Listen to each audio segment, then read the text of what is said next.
Ray, let's start with a tough question. The Israeli government says, well, maybe these people on the U.S. boat are innocents, but they're naive and they don't know that they're being used by terrorists, by Hamas, and so they're working for Hamas.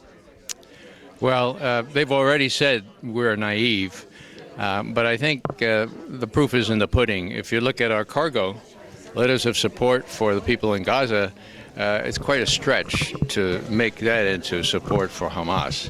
And so what we have here is a rhetorical device aimed at discrediting us. It's nothing new. We expect that kind of thing. Tell me a bit about your professional background. Well, I was in the Army for 2 years as an Army officer in infantry and intelligence. That was in the 60s. It was a natural transition to become an analyst at the Central Intelligence Agency, where I worked for 27 years. Now I'm working down in the inner city of Washington under the auspices of an ecumenical church that is involved primarily in developing meaningful relationships with people on the margins. So it's all kind of a whole sort of whole cloth sort of thing where people on the margins, in my view, are what Yahweh, Jesus of Nazareth, even the prophet, were mostly concerned about. And my theology can be summed up in the phrase of a Jesuit friend of mine who said, you know, it really all depends on who you think God is and how God feels when little people are pushed around. I think I have a sense, you know. I'm Irish. And my folks went through the potato famine. And I see a correlation or even a comparison between that and what's happening in Gaza now. And I dearly wish that even if they were sailboats, steamboats, whatever, I dearly wish that someone from outside of Britain came to Ireland to tell the Irish people, look, somebody out there knows about what's going on, somebody out there cares about what's going on, okay?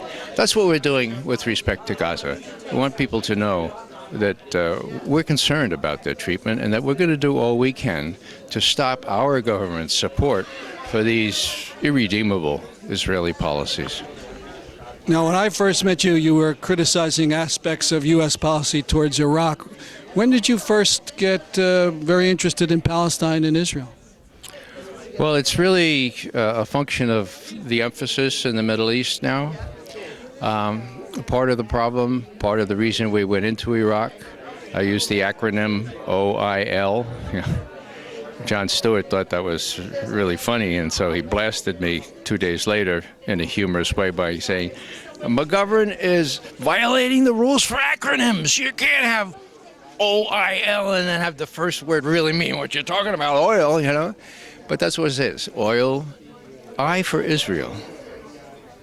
Now, the Israelis were very happy to have us go in there and eliminate the fellow that they thought was the most threat to them.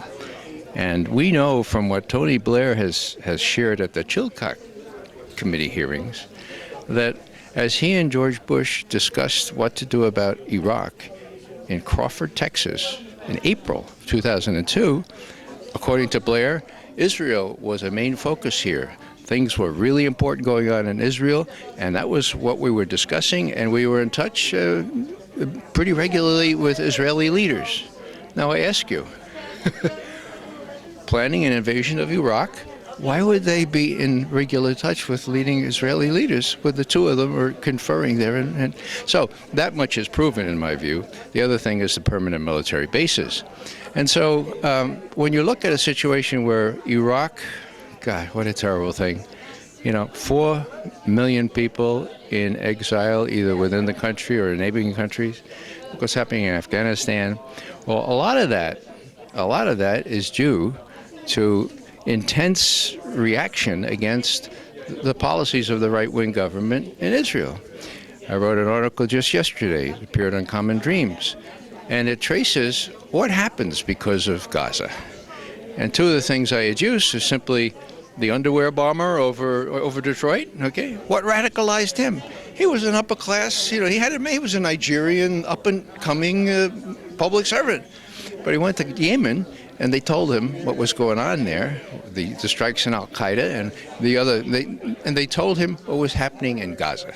And when he learned about cast lead, the Israeli offensive, at the end of 2008, beginning of 2009, where 1,400 Palestinians, most of them women and children, were killed, as opposed to 13, not 1,300, 13 Israelis.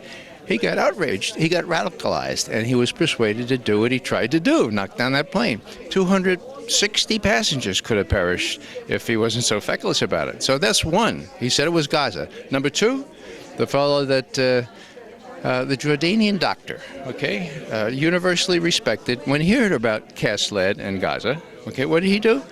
He volunteered to go into Gaza and minister to the people who had been wounded. Okay, he's a medical doctor, okay?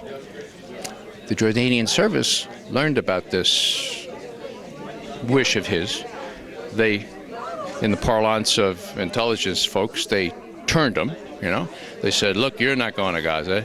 You're going to Afghanistan, or Pakistan in this case, and you're going to insinuate yourself into the leadership of Al-Qaeda and report on what's going on there. Now, he let himself be, he became a double agent, okay? He said, I'll play along with this, okay? And he did. And he got to a place in eastern Afghanistan where he blew himself up together with 7 of my former colleagues. 7, okay? 7 senior CIA officers and 1 Jordanian officer. Now, they asked him why he did that. Well, he was dead, of course, but they asked his wife and his brother. He was radicalized by what happened in Gaza. So bottom line is, if you want to be more secure, okay, if you want to have more safety in this country, if you want less terrorism, you work with the Israelis to do something reasonable with respect to places like Gaza. You work out accommodations where people are not given this emotional reason to react and try to bring down as many Americans as well as Israelis in retribution to our policies. So it's a long-winded answer, but there's a lot there, and I refer you to that article that I did because it contains a lot more than what I just explained. Thank you very much. You're most welcome.